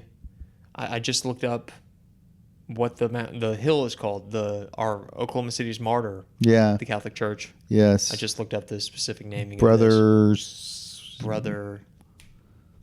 I looked this up too. I saw this too. We're not Catholic. Yeah, we're obviously. not Catholic. Sorry. Yeah. Yeah. Okay. Any bars and restaurants from the 2000s? Couple. You've got? So, Russell's Lounge. This isn't ringing any bells for me. Okay, so Russell's opened in 1985 and it closed in 2018. Across from Baptist, inside the old Marriott. Oh. It was kind of like free. You could get to the hotel from it, but it's like a freestanding little part. And when, in the 80s, it was great. I spent a New Year's Eve there once. Spent a bachelor party there once. Just kind of hanging out with some friends listening. Yeah. So it was part dance club, part bar, part restaurant. I went there for lunch a few times. And then when they rebranded to Embassy Suites and kind of redid it, it went away. I don't know. I think they knocked that part of it down. Yeah, and it's where you actually pull through now to check in. Yeah. But so Russell's was a pretty cool little place. It's an accompaniment to Groovy's. Right. Just down the street. So, and I think this is correct. So at one point in time, I want to say Groovy's used to actually be in an apartment building on May Avenue. And then they moved from the apartment building to Groovy's because we went there a couple of times and it was a 70s type theme. It was smaller than Groovy's. It's always felt like Groovy's has more history than the recency of that building. And they've been in that building for a long time that it's in. But since I was born, what was the name of that apartment? There was an apartment building on May Avenue around that 59th Street. Tradewinds Apartments across from Zorba's. Oh, yeah. And that's where this 70s dance place was. And I think that was the precursor to Groovy's. If somebody knows the answer to that. Yeah, feel free to let us know. But so that's what my memory was. And so then the other thing, and again, that part of town, Northwest Expressway was kind of a hot area in the 80s, 90s, right? It was. Yeah. That's where everything was. There was a Joker's Comedy Club from 1982 to 2001. They were open in Oklahoma City. They also were in Bricktown. I remember when you all went and saw Seinfeld there. Seinfeld we actually saw at the Civic Center. Oh, so it wasn't okay. That was not a Joker's. So, but I did see somebody famous at Joker's. So the original place was on 59th of May. Okay. Had a really cool charm to it. It again was one of those places that wasn't like a flat restaurant. It had like the bar was up high, then it sunk down, and then the stage, and had really comfortable seating and stuff. So I saw Bill Engvall there. No way. From the Blue Comedy Tour. Was that before the Blue Comedy Tour? Before the Blue Comedy Tour. And the only reason I remember that is I remember this guy was really funny, and he told some jokes that I can still remember to this day. One was like a barkless dog joke or something. And then I've seen him perform that same joke. And I was like, that was Bill Engvall. I mean, it was before he... So this would have been mid-90s probably that I went there. I went there a couple of times. Went to also the one in Bricktown. But it was mentioned all the time by people. And yeah, we don't really have a comedy club that's like that now. I know there's got to be a comedy club somewhere in the city. I'm just not aware of where it is. Maybe Bricktown. Yeah, I think it's in Bricktown. But I haven't been to it. But Joker's was cool. In that same area. Yep. Well, I guess more north. This would be a couple miles north. And this is obviously not something you would have been doing at that age, but you were there with me doing it, was Laserquest. Oh, yeah. That's kind of by where my office is today. And don't know how many birthdays I celebrated Laserquest or just random Friday nights we go play laser tag, but it felt like you would walk into those doors and you would enter into this like whole different world. And again, it would like always be dark outside. I feel like these were like a lot of activities we did in the wintertime. And so you would show up and it was such it felt like a really high level operation. And I never did laser tag anywhere else that came along after Laserquest that was as fun than at Laserquest. I thought the layout was awesome. great because they had all the different levels. Yes. You could get second floor, first floor, hidden areas. There wasn't really anywhere you could hide. Right. You would have those people who played all the time who had their little like sneaky Yes. spots they would hang out in, but you would like exit and then come out and look at the TVs. And Yeah. you would see Yeah. your scores That was and they cool. would give you the printouts. You think you did really well, and then you realize you just got destroyed because some destroyed. little kid would sit there and shoot you as soon as you came alive because you would be dead for a second, and they sit there and shoot you over and over again until you had to like run from them. Yeah, and the little kids would hide their they'd hide- their yep, spots. You couldn't shoot them back. Yeah. You didn't know they were there, and they just shoot you over and over again. You're like, why? Who's shooting me? Oh yeah, Laserquest was really cool. Yeah, I miss the laser tag life for sure. That place probably was around until just a few years ago, I think. Probably pre-COVID. Yeah, I would guess, probably 2018. Yeah, that seems like a lot of things went out in that period of time. Restaurants wise, Yep. a place that came to my mind was, and this was actually one of the few things we talked about before we got started. Actually, no, this is not something we talked about. What was the name of that Italian place next to Capitol Hill Florist In South Oklahoma City? in South Oklahoma City that we would go to after church? So somebody from our Sunday school class introduced us to it, and so we went It was as ridiculous. a group. We went there once, and then we went there several times. It was really good. Still, I think it might be the best pizza I've had in Oklahoma City, Mm-hmm. and they had calzones. It's right across from an old movie theater. So it was at 59th and Western. Yeah. What was that place? That's a pretty cool little place. Okay, again, if somebody Yeah. remembers the name of this place, please let us know. But then other restaurants, the Landry's that was off the lagoon in Northwest. I'm sure those people that live in that neighborhood probably don't appreciate the lagoon, but let's call it a lake. It's a small lake. It's a private lake. It was a Joe's Crab Shack after it was a Yes. Landry's. But the Landry's was special. Joe's the Crab Shack was Landry's kind of was junky. so cool. That Landry's It was was high-end awesome. seafood. It was on the water. Yeah, they had a patio. They had like a big wooden deck out there. I think that you could sit and on. it did and- have like a mosquito netting, or it had some Yeah. kind of netting on it, and that was a cool concept that I wish was still around. that was a good place. Yeah, and then Bahama Mamas. Bahama Breeze. Bahama Breeze, not Bahama Mamas. Bahama Breeze. You could probably get Bahama Mama at Bahama Breeze. That was really cool, which is now Mama Rojas. See, that's what you put the two restaurants I together. did. That's crazy that happened. Yeah. And I went to Bahama Breeze a few years back in Orlando, and it was still pretty good. But again, I think it's one of those things as it grew, had to be in the right market. It was kind of seafoodish, wasn't it? It was seafoodish. It was tropical. It was that Kenny Chesney, Yeah. no shoes, no shirt, no problem. Yeah. 2005 vibe. I do think that there's a theme in some restaurants in Oklahoma City that make it and don't make it, and it's seafood. I mean, like the Drake didn't make it. There's been some really There's a big place called investments. Herman's years ago that was like really famous, and then they reopened where the ranch is, north side, and it That didn't fried make seafood it. place that's off of 63rd, or that used to be off 63rd, that did the fried Cajun seafood. Now it's the tequila bar. The Mexican restaurant. Yeah, now. it was the Cajun. It was the Cajun place. Cajun place Yeah, that went out. that had a pretty good run there. It was there for quite a while. I mean, Pearls has been around for a long time, and so has the seafood place at Lake Hefner Grill. I think it's just a really But tough marketing sell it is. because I mean I think we can make as Oklahomans we can reach for Cajun because it feels close because we've Right. got that little like Louisiana Cajun Southeast feel Yeah. to us sometimes, but high end seafood just doesn't. I never even want it here, and I love seafood. I would never want to eat that. I just think the main problem is Oklahoma doesn't touch the ocean. Yeah, It violates the rule of eating does. seafood and I'm oysters. a little bit of a seafood snob in the fact that if you have tilapia on your menu, you should not call yourself a seafood restaurant. Just saying. It's the truth. Just saying. And there's been a lot of seafood restaurants here that have had tilapia Yeah. as a main entree, and we've tried all of them. We've tried them You all. love seafood. I You am introduced me a to seafood guy. Yeah. Okay. I think. Oh, okay. Sports from the 2000s. Briefly, the OKC Wranglers games. the indoor football. That was arena really football. cool. That was a really cool thing. The first couple of years, it was really Yeah. fun Yeah. because the vibes were high. Well, they used to see them on ESPN. They get coverage on ESPN. They had the contract, didn't they? And then the players were good, and it just felt like arena. We got a little bit of that fun arena league, like whenever the Rattlers, like the Arizona Rattlers, were big, Right. and all that. It was. I feel like we got a dose of it. Because But, Danny White was the coach. The ex-Dallas quarterback was the coach of the Wranglers. Was he really? Yeah, the Rattlers. Yeah. I didn't know that. Yeah. Oh, was it? Oh, yeah, that's right. The Rattlers. Yeah, the Arizona Rattlers. And then sports wise, Little League wise, Davis Park. That's on my list too, man. Yeah, and that goes back to when I was a kid too. What are your memories about Davis Park? Because I feel like a lot of people grew up on the north side may not have ever played games or baseball games or softball games at Davis. Well, then they weren't playing competitive baseball. Sorry. It was the home of the best baseball in the city for how many years? Oh gosh, 15. Yeah.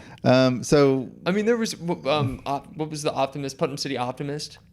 yeah, but that Other wasn't league, but that wasn't Davis. that wasn't Davis. That was Putnam City Optimists had kind of their own. It was the PC area, but you had teams from Edmond that played league At in Davis Davis, Park. and that's where you went for good tournaments and found Norman teams played. If they didn't want to play at Reeves Park, they wanted a little more competition. They played at Davis.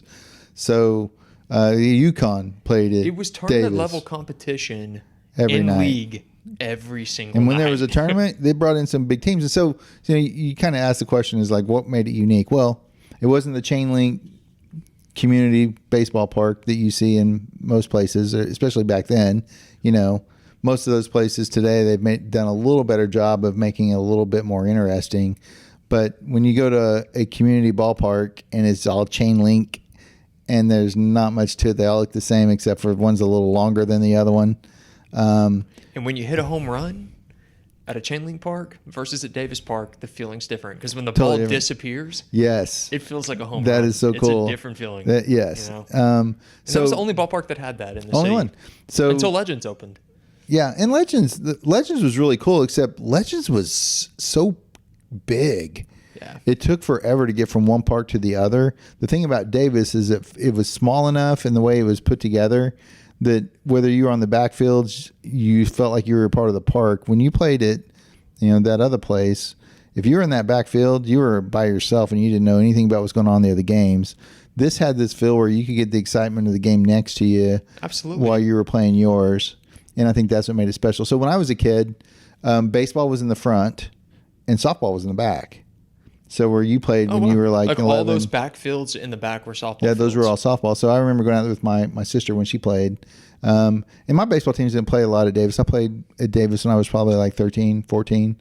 We played a couple of tournaments there because we went and looked for better competition. But we played a lot of the other parks like Del City and Midwest City and those places. But Edmond, we didn't play a lot at Davis. But your cousin Greg, he played a little bit at Davis. But there was a league at Woodson too. So there was Woodson Park League, Davis League. So that's where those two teams would maybe go play each other. But that was a great place. And again, the answer was they had really nice infields. And you didn't see that. At Moore was dirt. And Davis at the time was, because when you played, was more dirt? Or was Moore it? was not dirt. But it wasn't like it wasn't very nice, right? But it wasn't like Davis. I mean, Davis was manicured. I mean, It it felt was- like you were playing on a yeah. high school baseball field. Not quite that nice, but Right. it was a really nice experience. And they had those, I don't know, there was like a level of artistry with how they constructed the fields. Like there was that one field that was probably the 8-year-old field that had like a huge left field, like Fenway wall Yeah. out and left. Yeah. And there was a couple of fields that they created with like short porches and longer areas. It just, I don't know. It was a really special park. And That's what made it special was I Yeah. think just that you felt like you were special when you played there because it was unique. a lot of big time baseball games got played at that There park. there over were the there were years. some big ones. Yeah. I realized I missed a restaurant. So can we backtrack a little Yeah, bit? let's go back. Okay, so if anybody's watching this and they're a child of the 70s and 80s, they're like, you have not mentioned Crystal's Pizza. Oh God, yeah. This is probably the reason why we even did the show, was to Yeah. talk about crystals. Well, how did I miss that? So Crystal's Pizza was a national chain, or maybe it was a regional chain because I think they're out of Texas. I think the last one closed recently in Texas, but they'd stayed open. And so, there was one in South Oklahoma City, which I went to a lot. You went there when you were really little. It closed before the one on Northwest Expressway closed. But they had really good pizza. They had something for everyone. They had an area for adults that had like a singer and a place to have a beer and listen to music while you were friends and having pizza, while your kids were either in the arcade or were in the movie theater watching old Three Stooges and cartoons and things like that. So you're saying there was actual adult entertainment? Yeah, they have like a band or a It'd singer? be like just the guys drumming on a guitar, singing, Okay. Yeah, like that some kind acoustic, of stuff. Yeah, acoustic type thing. popular songs Certain at the nights of time. the week. Okay. They had their like $2.99 spaghetti on Wednesdays or something that we went to a few times.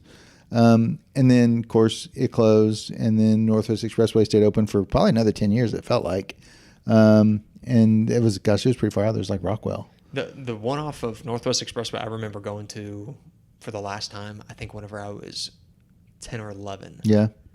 And I think that was the last time I remember going there. Was there Don Pablo's out in front of that?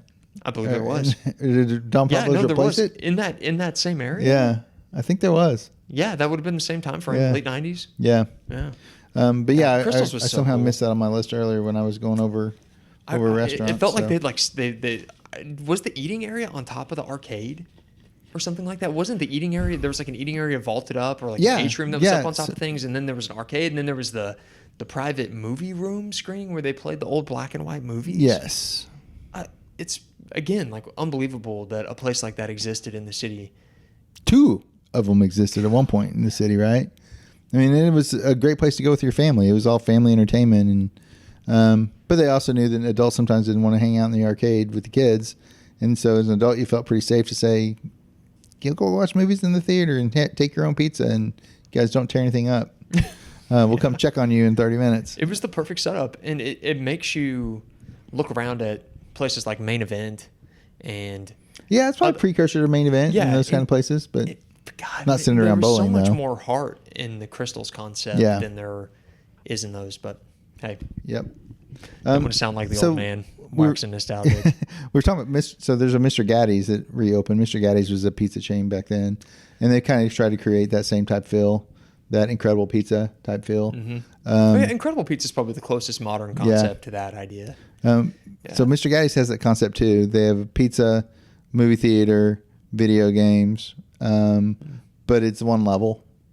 And I think that was the magic of Crystals, is that like the south side, you had to walk up steps to get to the theater. So it was a theater where you actually looked down. Yeah. Same thing with the one on the north side, had the steps that you went up to. And that just made it different. To me, restaurants are a lot more interesting when they're 2 stories and they've got a little more depth to it than just the flat box. Like we went to, I won't even name this chain. I went to this chain that just opened up, and I was kind of excited to go. And I was like, I don't like the restaurant because it's just a big old box. And it just didn't do anything for me. It was just kind of boring. But there you go. It matters. Again, and when you move locations, if you have that location that works, no guarantees. Yeah. 2010s? 2010s, what do you got? I'm going to start with an experience from the 2010s that I think, I will argue, for a person in their 20s in the 2010s was the archetypal experience of what it meant to live in Oklahoma City at the time. And that was the H and 8th festivals that used to happen off of Hudson and 8th. Oh, yeah. Do you remember those? Yeah, I do remember that. That was at the nadir of food truck culture. Sure. That was right after Elemental came into the area, and Ludivine came in right there in that corner, and they were trying to bring restaurants and investment into that area, which didn't exist before the H&A Food Festival. That was a part of town you really were kind of worried that St. Anthony's was in trouble. Right. Like if you were around Saints, there was a lot of crime in the area around Saints. There still is a lot of crime in the area around Saints, but that area and that was before Midtown was Midtown. Right, I mean, McNally's was present at that point, I believe, but when H&A came in, I mean, there were just thousands of people there, and that also launched, H&A launched the first Friday events, the last Friday events, the second and third Friday events that ended up starting in the Paseo, in the Plaza District, afterwards. Yeah. And so, I mean, that's where like the Loaded Bowl came, which rest in peace, Yeah. Loaded Bowl just closed. But that's where Saucy Sicilian came out of. Wow. And so all of those restaurants kind of came from that food scene. I'm sure I'm missing probably like 10 established restaurants now that came out of that. But H&H was so fun because it felt like you were at this like burgeoning cultural, I don't know, zeitgeist Yeah. for Yeah. the city at the time, So I wish that we still had that, but you can't really go back and put it in the bottle because now all those restaurants are all those food trucks are restaurants now. Sure. But yeah, that was And that's what they're for. That's where their incubator is the food trucks a lot of times. Exactly. And speaking of food trucks, another thing that's linked, and then I'll toss it to you. It's something I really miss is Blue Garden. That was a really cool concept too. I like that. Yeah. And I think they've been out now since pre-COVID. I don't know, maybe 2018, 2019, but yeah, that was really cool because on a really nice day, which in Oklahoma we have like 14 of those a year. And I think that could be the problem with a place like Blue Garden. Is that the seasonality of that? Yeah, you're not going there today. You're not going there for the last month, right? I told you my car was 122 today when I got in it. I've never had that registered. The Blue Garden wouldn't work today. But it was funny though. As soon as the sun would set, no matter what the time of the year was, well, right. In the summer, like as soon as the sun would descend, that place would just fill up and it would stay open late. And yeah, it was I don't know. There was something about it, the indoor outdoor aspect, and seeing like anybody. It kind of brought people together from multiple niches. Like, sometimes the bar scene in Oklahoma City has been so specific to certain groups of people where it's like, that's the fraternity and sorority crowd. That's the oil and gas crowd. Yeah. That's this crowd, this that crowd. I think everybody went to Blue Gardens. You got to see a bunch of different diverse groups of people hanging out in one spot. But that's cool. I still think it would work. Well, there's the Truck Yard. Truck Yard is essentially that now. Yeah. Yep. And Truck Yard's cool. Me and you went. That's really cool. A couple weeks ago. I have one other restaurant that went out in the 2000s. Okay. Actually closed in 2016. It's got a pretty interesting character that developed it. But it's called Nomad. Technically, it's the Nomad 2. That always confused me, that part. Yeah. But God, I miss the Nomad. Great atmosphere. Dark setting. If you've ever been there, it was on 70th and North May. But it was started by kind of one of the early entrepreneurs of restaurant in Oklahoma City. And when I was kind of looking up a little history on it, so the Nomad operated for 41 years, and it was started by a guy named Jack Sussy Sussman. So Sussy's Pizza. So you're talking Southside Sussy's was related to the Nomad? Yeah, this is the guy in Southside Sussy's from the 50s and the 60s. Exactly. Well, and it was actually that he had, if you start reading about him, he had like 10, 15 different restaurants that he started over the years. Wow. And so I didn't realize that. And he ended up getting into maybe some financial trouble and some trouble with the law and little things from some financial stuff.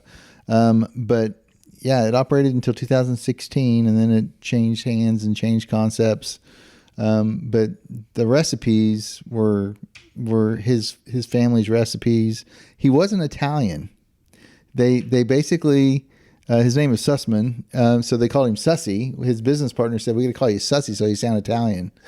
But if you talk to anybody from Oklahoma City from the 60s and 70s, man, they talk about Sussy's Pizza because it was basically the first Italian pizza in Oklahoma City. Sussy's Pizza was the first Italian pizza? They brought pizza to Oklahoma City.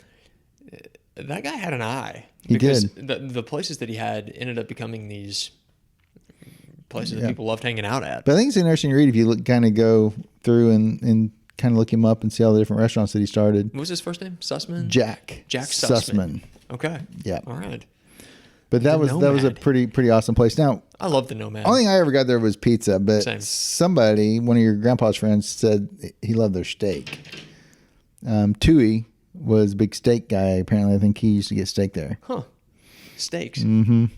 Yeah, the atmosphere on the inside was really cool. The butter and the that's right. And the saltines. Yeah. Right at the entry. I would be, me and my saltines. I would eat a lot of those. I'm sure.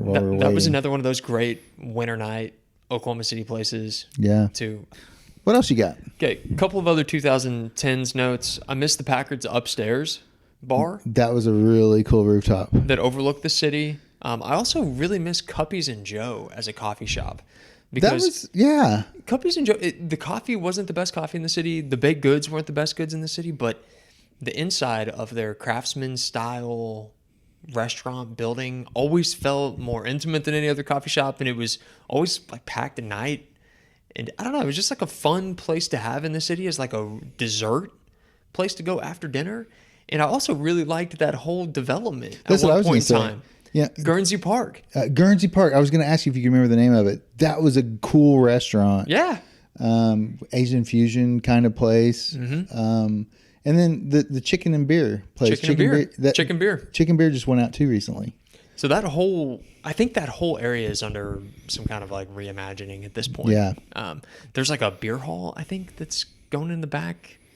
Is the Guernsey Park building still there? It's still there. Because that was pretty unique. I think there's a beer place back there, like a tap hall. Right now. I just haven't heard anybody talk about it. But I think that's the thing. Restaurants come in and out depending on what's the hip type, food and concept, and to talk about places like a Sussy's or a Nomad or that were in business for 50 years. You don't get to say that very often. You got, I think, a restaurant life. If you can get 10 years out of a restaurant, that's pretty amazing, honestly. It's pretty amazing how many restaurants go in and out that were really like top of the market restaurants at one point in time. Oh, yeah. Yeah. Another 2010s thing I miss is the Whole Foods patio. That was a really cool thing, too. Go over there at lunch, grab a salad, sit outside, kind of escape for a few minutes, and then get back, and it was good. It was good. The quality, it was different before the Amazon takeover in 2018. I don't think their salad bar is quite. The quality went down. They don't use real eggs anymore at the salad bar. Or last time I was at a Whole Foods, they didn't use that anymore for the breakfast buffet. We don't need to go down that rabbit hole. But It was a fun place to hang out. Like, it was on a really nice night. It was easy. Whole Foods was a different idea back then too. It was like a fun place to be. Again, the Chesapeakeification of the area. Yeah. Only reason Whole Foods is there is because Chesapeake, same with Trader Joe's.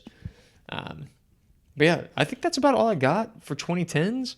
I have a couple other 2020s thoughts that I could run past you. All right, what you got? Okay. I miss the Pump, the bar that just went out, I think a year and a half ago. As an outdoor bar, we do not have very many good patio bar scenes in the city, but I felt like the Pump was really cool. I guess they got into disagreement with the landlord in that property.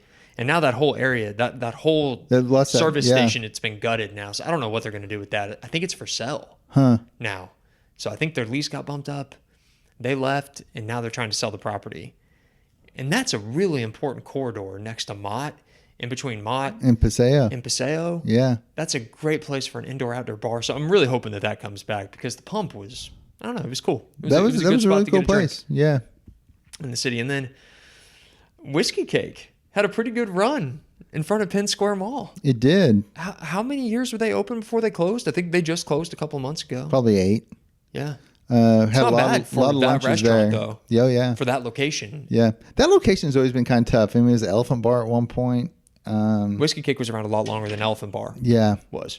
It was. On that note, I just miss the way the Penn Square Mall used to feel generally, but we don't need to talk about malls and the differences there. Now, you wonder, too, with the Oaks, did that kind of take away from Whiskey Cake? Maybe? It's like, I can see that. Let's go to these other restaurants over here instead of... Because Whiskey Cake was high-end bar food, and they made their cocktails nothing was from a mix. And it's they were at the start of the craft cocktail wave. Right. And I feel like we're kind of past the craft cocktail wave. But again, into this new era of cocktail. Kind of hard to get to. Yeah. If you're going to go to Whiskey Cake, you kind of had to be committed to go through all that little traffic mess to get in there. And I mean, I hadn't been there in probably a year or so, but there was something about it that shifted. It was a great like 2016 idea. Sure. Okay. Anything else? I think that's all nostalgia-wise for the city. All right. part 2 of our OKC Nostalgia show will release Saturday morning. And I'm sorry for the technical difficulties about that in the show. We lost the video capability for that. Camera just had some stuff I've never had happen before happen in the middle of that show. That will not happen again in the future if I can control it.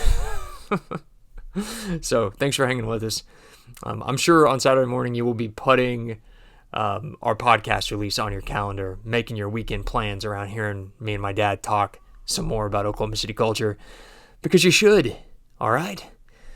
Okay. If you enjoy this episode of the Dryline Podcast, please drop us a review on Apple Podcasts or Spotify. On YouTube and Spotify, as of this week, we now have video podcasts of all episodes. You know what to do. Like, subscribe, share this show with anyone who cares about this strangely endearing crossroads on the prairie that we love to call home. Until next time, you'll know where to find us at the Powerhouse. Oklahoma, where the wind comes sweeping down the plains. Oh, God.